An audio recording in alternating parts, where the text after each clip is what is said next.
In today's video, I'm going to be talking about the topic of how to be okay being single. Um, this doesn't really apply to me anymore because I'm seeing someone now, I guess, as I've mentioned probably loads of times now in the videos. But I know lots of my friends who are single, and when I was sort of discussing ideas for videos, my younger sister basically said that this could be a potential video idea. So I'm going to basically make a video about that today. I haven't really prepared anything, and I think I've kind of, before making this video, I was having some sort of thoughts about what I could talk about. So I have some vague idea about it, but I haven't prepped anything too in advance. So I think what I'm going to do is just kind of riff and see what comes off it. So it's like natural and stuff, blah blah blah. I think what I've noticed is, so I was not really in a relationship before. I was single for like ages, forever basically. And in those moments I went through different phases. So my first phase was essentially, just because I was brought up quite religious, so my first phase was essentially denying the idea of even being in a relationship, so I wouldn't even entertain that possibility. And by the way, my thought process here is that if I'm open about myself, maybe you'll be able to see certain things which you may be experiencing and basically be able to connect with that, and then I could tell you what's worked for me, and then you could see if it's worked for you or not. Because essentially what I can do is talk about myself. I can't really talk about anyone else. I can kind of pretend to be like someone, as I've done in some videos before, where like I have some thoughts about what could be done to help, but to me that doesn't seem organic enough, and also that leaves me feeling that something's a bit off because it doesn't just feel real enough, for me. So I'm just going to talk about myself and what I think has worked for me, and then you can see if you find a sense of connectivity with that. And if not, that's okay too, because everyone's experience is going to vary to an extent, and that's fine. So anyway, the stages which I went through being a single person, the first thing was, because I was brought up religious, I didn't even entertain the idea of being in a relationship. I just thought it was a thing which I wouldn't do. It's like a bad thing, and I'm like higher than this or above this, or like I have aspirations which are more deeper or more more, I would say, I don't want to classify them as lofty, because at that time I was sincere. I was like wanting to go to med school, and I thought I would focus on that rather than get into a relationship. And I know I wasn't the only person who was thinking that, because some of my friends at that time, I can remember one guy specifically who had the exact same thought process, and there was an element of denial there, of like the sense that I'm not going to pursue this right now, I've got better things to do. But you kind of would have liked to, but you were kind of denying it. You weren't even ready to entertain that possibility yet. Then I went to university, and that's when I sort of met someone who I liked. And met someone who I liked before that a little bit, but that's where I met someone who I liked. And there, because I was so incapable, I just kind of was honest that I just liked this person, and they said that they didn't reciprocate those feelings. And that sucked. I took that to heart. I took small things which they'd said and made them into large aspects of a kind of judgment on my personality, and then I tried to become the type of person who someone like that or would like in the future, and I also went quite isolated, partially for that and for other reasons, and kind of within myself. So I took that really hard, and I think often there is an element of rejection which can occur, which can kind of leave, especially the first one, which can leave like a kind of distorted perception of how you view yourself and how you may view subsequent relationships. And so the second phase was essentially one of feeling very inadequate in myself. I remember I would basically look at myself and judge myself very harshly in terms of how I appeared physically, because that was one of the comments, this person liked someone else, and so I compared myself to this other person who I'd liked had liked, and I tried to see what I was missing, which is an insane thing to do.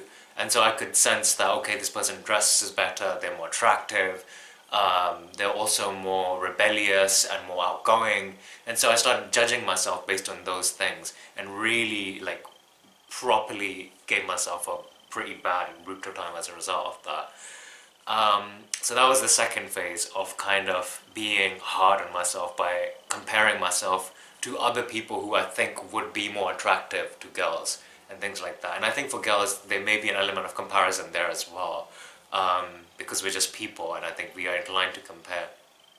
So that was the second phase. And then the third phase was weird because I kind of went into denial again, but after some degree of self-acceptance. So I kind of accepted my appearance, I accepted kind of how I looked and dressed, but there was an element of defensiveness there because I was like, well, I've improved myself a bit, and also I accept myself more, but if girls don't like me, then that's fine, and I don't really care, and I'm okay anyway. So there was an element of like kind of acceptance coupled with kind of defensiveness and denial, which was happening there.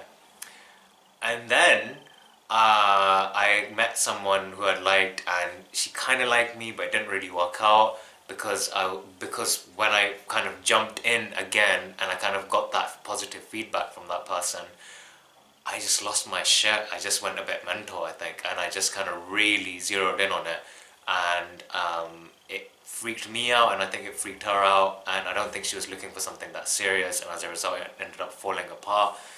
And I took that really hard to the point that I like shifted jobs, moved countries, and that was like a big component why I did that, just to escape that whole situation. So stage four, I suppose, was kind of recognizing that actually more work needed to be done, and I wasn't that accepting of myself as I'd previously thought, and denying the fact that, oh, I'm okay about not being in a relationship is also unwise, and being defensive about that was maybe also unwise. And then somehow I found someone who I'm now in a relationship with, and it's pretty good. It's amazing, in that sense. So I think these are the stages which I've described. See if you relate to any of these stages or not, and see if you have kind of come to terms with things, or if you're still being a bit defensive. There can be at times an element of desperation, or an element of, well, I don't know about desperation, because I don't know, I wasn't, I think by me saying that I'm actually judging, because like I have this image in my mind of people going out there and like really trying to get laid or something like that, and I think most people just want to be in a relationship with someone they love, so maybe I'm being judging by kind of making that comment.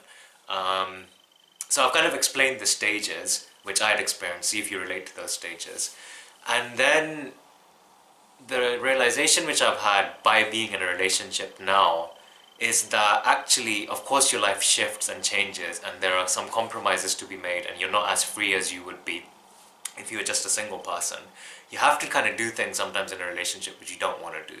So there's that element of compromise there, and that can be challenging, but I think it's worth it if you've got the right person with you.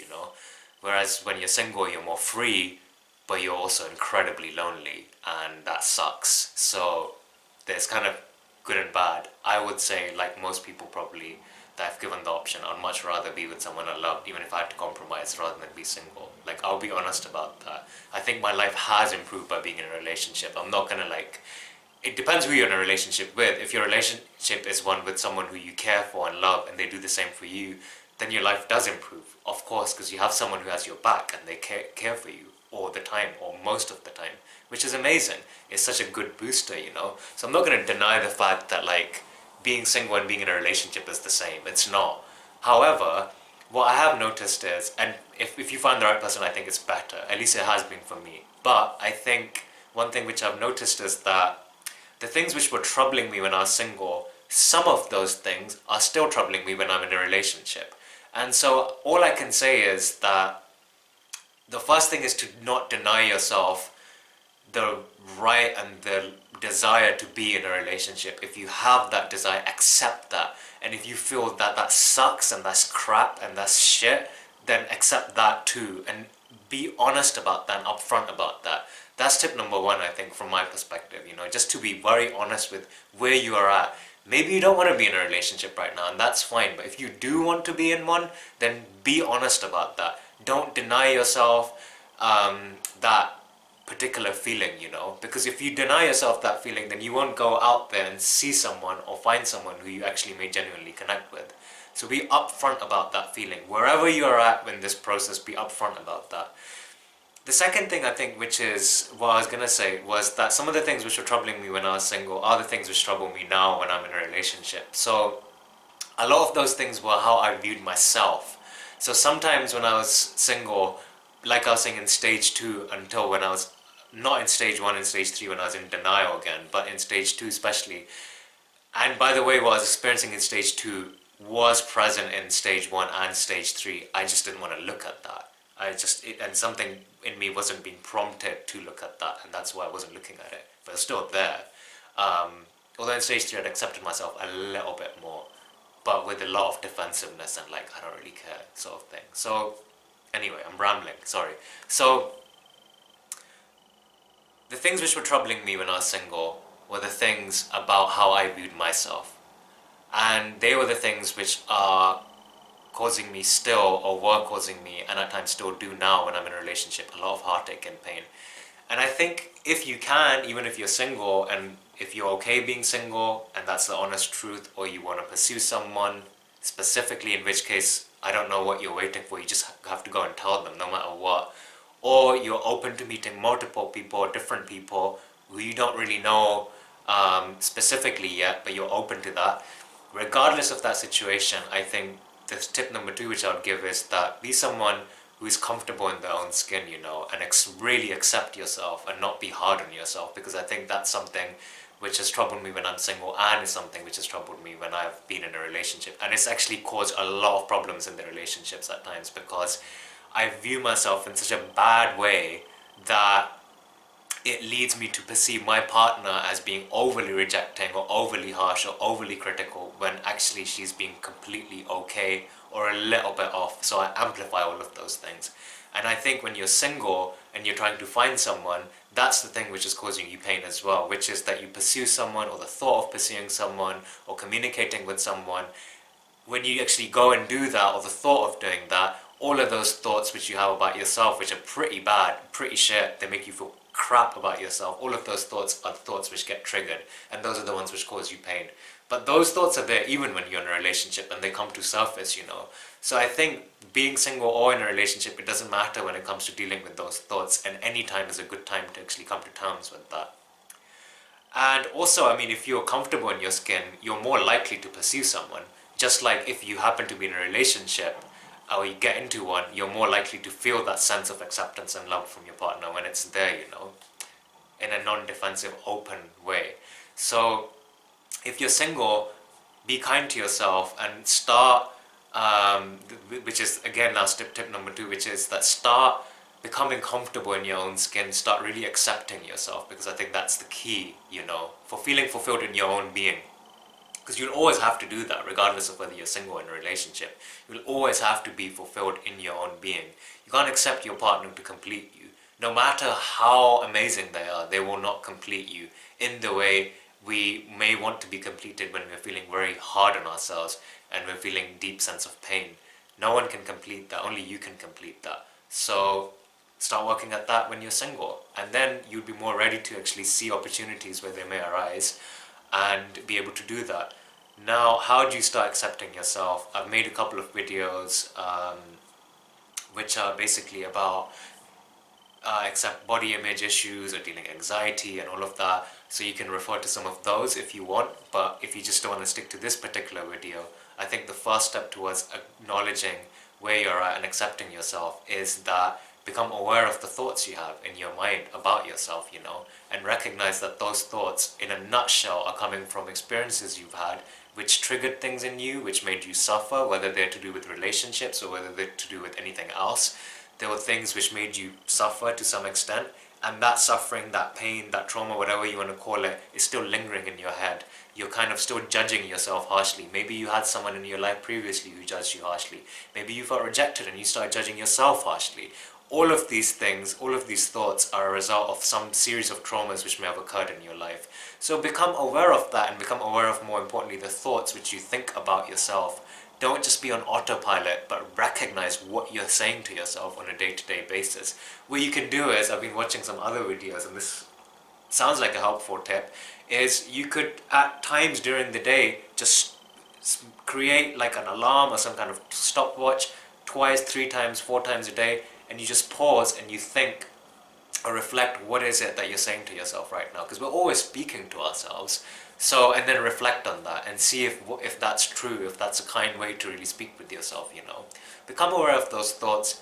Don't take those thoughts too seriously. Recognize that they're coming from a traumatic event or series of events, and as a result you kind of started misperceiving things, misperceiving situations, because you were like, I'm not going to go through that again. And there's an element of defensiveness and anger and fear or denial or upset there. And so that needs to be examined, it needs to be held, it needs to be acknowledged.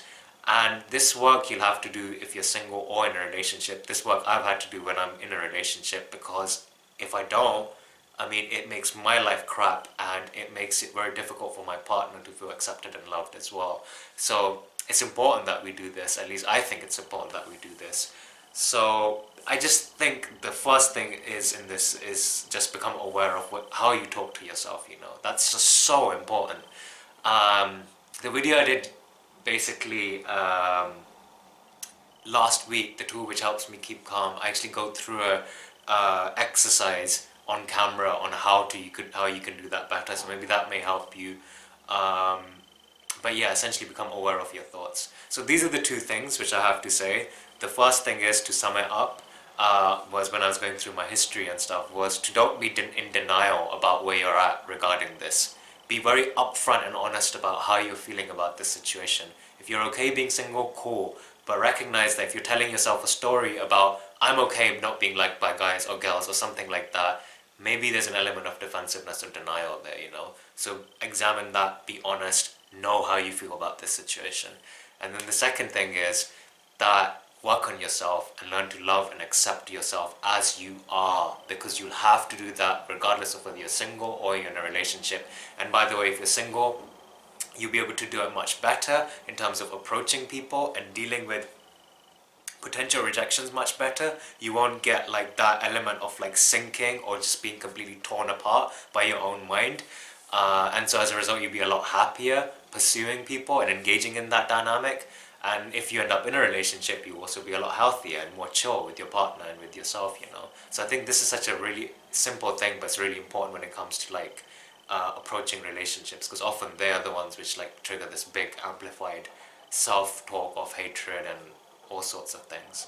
So accept yourself as you are. Don't be hard on yourself. That's step number 2.